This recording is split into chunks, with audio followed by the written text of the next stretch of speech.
Dans cette vidéo, nous allons parler de la génétique mendélienne, ou Mendel. Et nous allons faire des rappels concernant la génétique mendélienne et nous allons aussi s'attaquer à des QCM de concours d'accès aux études de médecine, médecine dentaire et pharmacie.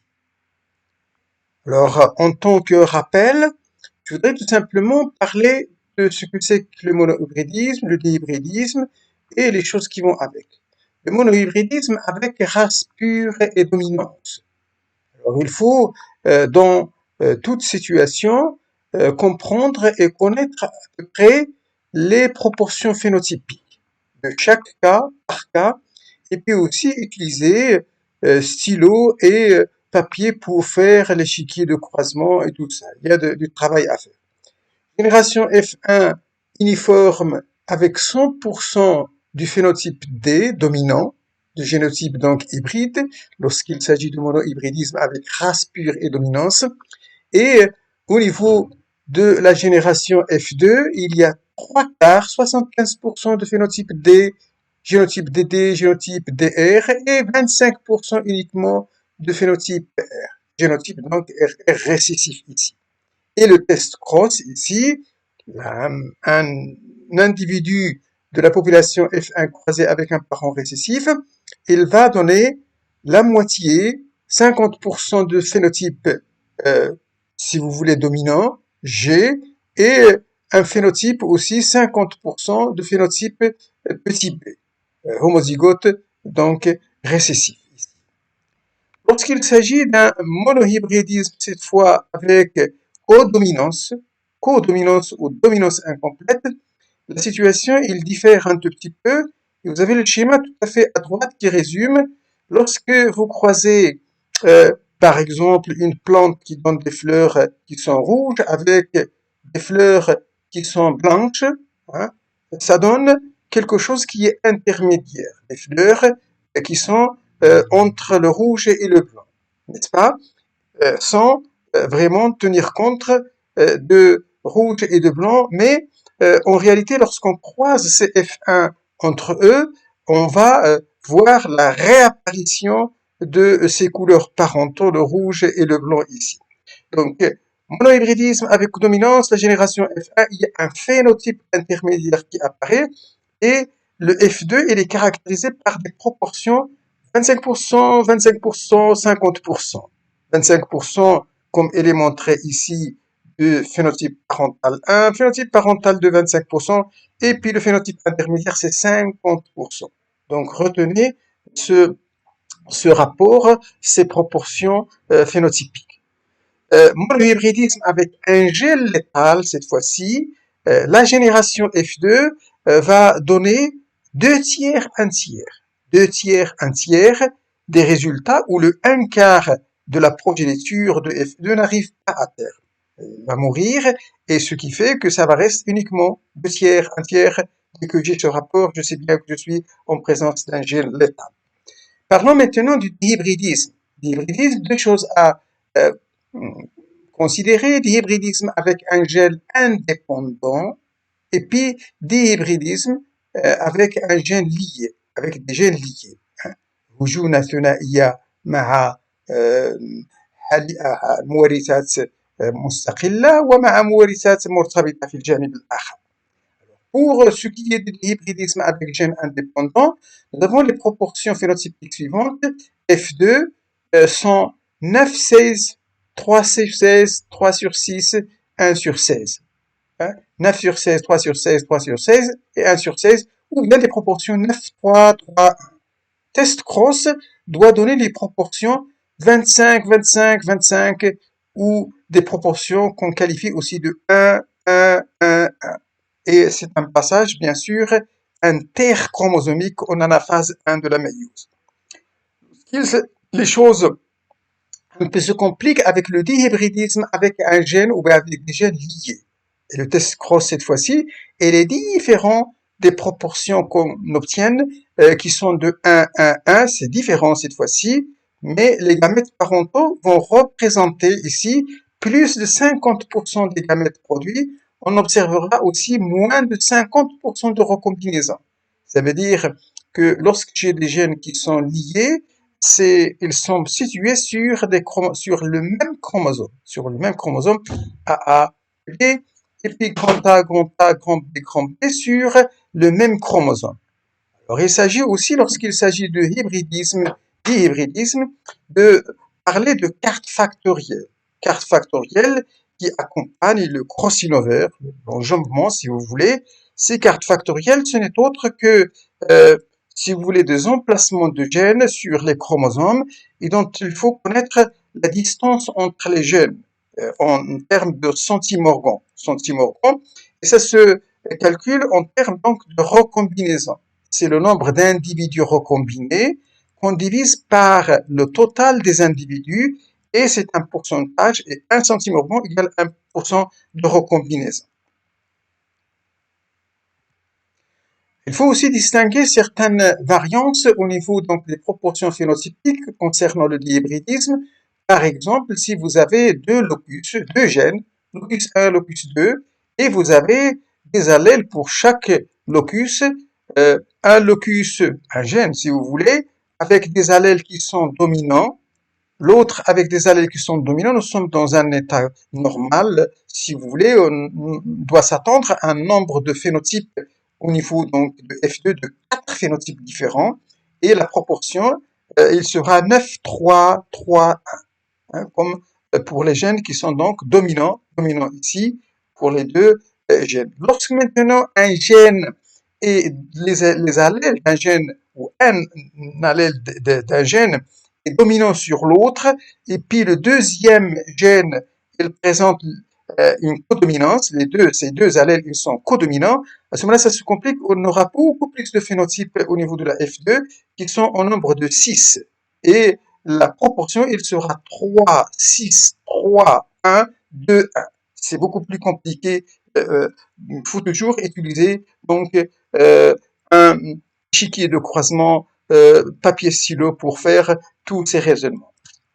Alors maintenant, passons à quelques exemples donc de concours d'accès aux études de médecine dentaire et pharmacie. Et ici, la question 13 du concours 2022. Alors, cette question 13, elle est un peu longue si vous voulez, mais il dit que le croisement d'un lapin gris à poils lents, lapin gris, la couleur, si vous voulez, de la les poils ils sont longs, ça veut dire c'est un peu deux caractères ici, avec une lapine blanche à poils courts cette fois-ci, donne la première génération F1 des lapereaux tachetés à poils longs. Ah oui, c'est un peu nouveau comme phénotype, ça veut dire il y a ici de la codominance. On croise ensuite les individus de la première génération entre eux, on obtient une descendance, une deuxième génération F2, etc. Sachant que les deux gènes étudiés sont indépendants, les proportions des phénotypes obtenus à la génération F2 sont, alors on nous donne les proportions de la génération F2, ils sont comme ceci, le grand A, c'est gris lent, 9/16e, gris court, 3/16e, blanc long, 3/16e, blanc court, 1/16e, etc. Puis après, proposition B, toujours 9, 3, 3, 1. Tacheté dans C, on parle de tacheté 6, 3 et puis 3, 2, toujours sur 16. Et puis après un 16e et un 16e. D, il y a le tacheté, il est toujours là ici, avec le reste. Et E, c'est le tacheté. Alors, avec ça, je pense qu'il faut faire un échiquier de croisement et il s'agit d'un dihybridisme avec un gène allèle dominant sur un gène et un gène à deux allèles, si vous voulez, qui sont B et G en codominance cette fois-ci. Donc, deux allèles, un allèle grand L dominant sur L, n'est-ce pas? Et puis après, un gène à deux allèles grand G et grand B en codominance cette fois-ci.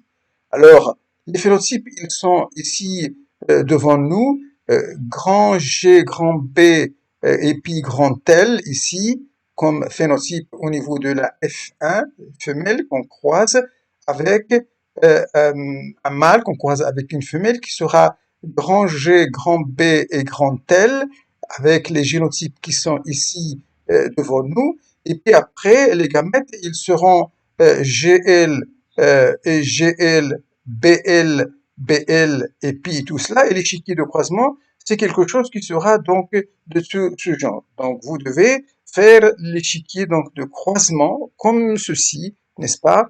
En considérant bien sûr la codominance euh, gène à deux allèles, grand G et grand B, donc en codominance. Donc ce qui fait lorsque vous faites votre compte, n'est-ce pas, vous allez trouver que GB grand L c'est 6 sur 16, GL G grand L c'est 3 sur 16, grand B grand L 3 sur 16, grand B et grand GB petit L 2 sur 16, G grand G petit L 1 sur 16 et 1 sur 16. Vous voyez, vous avez 1, 2, 3, 4, 5 et 6. 6 phénotypes donc au niveau donc de ce croisement de la génération F2 et on doit chercher la proposition qui montre vraiment ces proportions. Si on regarde bien, on analyse toutes les propositions, on va voir euh, euh, toujours avec le phénotype acheté, le phénotype intermédiaire, parce qu'il s'agit d'allèles ici codominants, d'un gène à allèle codominant, nous allons tomber sur exactement la proposition C ici. Acheté à 6 16e, 3 16e, 3 aussi, 2 16e, 1 16e, 1 16e. Ça, donc la bonne réponse ici, ça doit être le C.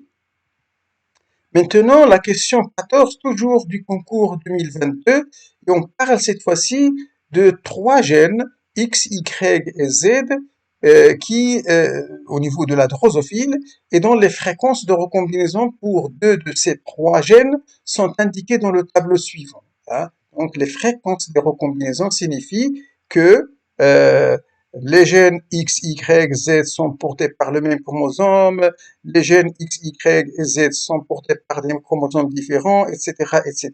Bref, les paires de gènes ici, ils sont là, les fréquences de recombinaison, c'est là, tout à fait à droite. XY, la paire de gènes, donc XY, c'est 50% de recombinaison. YZ, c'est 50% de chromosomes, 50% de recombinaison. Et XZ, c'est 25% uniquement de recombinaison. Alors, il faut considérer dans ce genre de situation que ici, les paires de gènes X, Y et YZ, elles ont 50% de recombinaison de phénotypes parentaux, bien sûr, et 50% le reste, c'est des phénotypes recombinés. Hein. Le reste de 50%, c'est 50%. Donc, les recombinés est égal aux parentaux ici. Donc, ici, on parle, ce ne sont pas des gènes qui sont liés, mais ce sont des gènes qui sont indépendants sur des chromosomes différents. Mais la paire de gènes Y, XZ plutôt, ou X, Z, la paire donc de gènes XZ ici, 25%, hein, ici c'est XZ, pas YZ, 25% de phénotypes recombinés et 75, bien sûr, le reste de phénotypes parentaux, les recombinés supérieurs aux parentaux. Donc ici, il s'agit bien de gènes qui sont liés sur le même chromosome. Alors que le X et le Z, ils sont liés sur le même chromosome. X, les gènes X, Y, Z sont portés par le même chromosome, non pas du tout. Hein, le X, le Y et le Z, le X et le Y sont c'est des chromosomes qui sont différents. Il faut regarder uniquement là où il y a X et Z qui sont sur le même chromosome. Les chromosomes X et Y sont portés par le même chromosome, la proposition C, et Z est porté par le chromosome, un chromosome différent. Non, non. Alors, XY, X maintenant, X et Z, c'est au niveau donc de la proposition les gènes X et Z sont portés par le même chromosome, Y est porté par un chromosome différent. C'est là la bonne réponse, donc c'est le E. Alors passons à la dernière question, la question 17, cette fois-ci, du même concours, du concours 2022. Il s'agit de la fourrure du mouton yellow, Y, de la souris, et John, le type sauvage, il dit type agouti. Ici, la fourrure mutant yellow de la souris est jaune, donc c'est une couleur tout simplement, et le type sauvage, elle est agouti, plus, notez plus. Afin de déterminer le mode de transmission de ces caractères, on propose les deux croisements. Croisement 1, croisement 2, n'est-ce pas? Et puis après, il y a une question qui viendra par la suite. Croisement 1 entre une souris grand Y et une souris agoutie plus, on obtient une descendance où il y a moitié Y, moitié plus. Donc c'est quelque chose qui va montrer, si on le pose devant nous ici, c'est quelque chose qui va montrer vraiment que Y, elle est dominant. Elle est dominant et que l'agouti, elle ne peut être que récessif. Dominant, Y, et petit plus, c'est récessif. Donc, vous regardez les choses devant vous ici. Croisement numéro 2 entre deux souris Y cette fois-ci. Y, le phénotype, on obtient une descendance 2 tiers et 1 tiers. Ah oui, 2 tiers et 1 tiers, ça veut dire il y a quelque chose qui ne va pas, ça veut dire qu'il y a un gène létal ici. Un gène létal mis en jeu. Et si on fait ce croisement, Y, donc c'est Y plus, et les gamètes, ils sont de ce type, et on obtient dans l'échiquier donc de croisement des homozygotes Y, avec certainement un quart qui devrait être un quart ici, un quart, un quart, un quart, mais lorsqu'on fait le compte, on trouve que on n'a que 2 tiers ici de grand Y, mais qui sont des hétérozygotes, mais le récessif plus plus, c'est le 1 tiers. Il reste le 1 tiers, c'est le récessif, donc plus. Donc un phénotype, 2 tiers, 1 tiers, et dont bien sûr le phénotype grand Y, ça ne peut être qu'un hétérozygote. Un hétérozygote, c'est que la question, l'information qui suit le croisement 2, si l'on croise un individu Y issu du croisement 2, hein, les phénotypes Y, mais ça ne peut être que hétérozygote, n'est-ce pas? Un croisement Y avec un phénotype agouti, n'est-ce pas? On nous demande, la descendance sera constituée d'individus avec les parents, les rapports suivants. On nous donne, on fait donc l'autre compte, papier et stylo, grand Y croisé avec plus ici récessif, donc avec Y plus croisé plus, ça donne 50% de Y, phénotype Y, plus 50% donc, de plus, de phénotype plus. Donc si on cherche sur les propositions qui sont données illustrées ici, entre A, B, C, D et E, on trouve que la solution qui convient ici, c'est le D, la moitié grand Y, la moitié agouti.